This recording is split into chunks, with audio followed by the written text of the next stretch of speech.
Psalms 83 is a psalm composed and written by Asaph. Asaph was the chief composer of King David's worship team, so Asaph was initially considered basically a composer and worship leader. He wrote the psalm as a prophetic prayer vision during a time of peace in Israel that is now being fulfilled as a prayer to the Lord Yahweh, creator of heaven and earth. Asaph is asking the Lord God to frustrate the conspiracy against Israel by her neighbors that was to occur approximately 3,200 years later, into the future. For this reason we see Asaph was not just a worship leader and composer.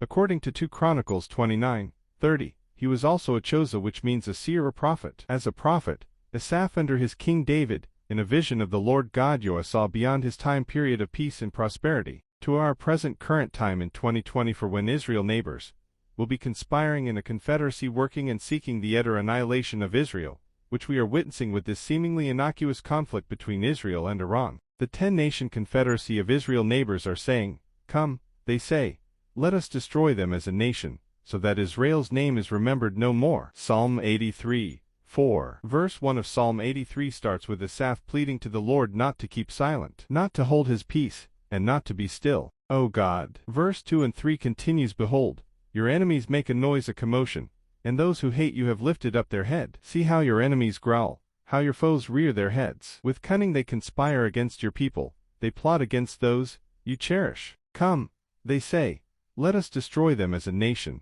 so that Israel's name is remembered no more." Complete annihilation. In verse 5 they have consulted together with one consent.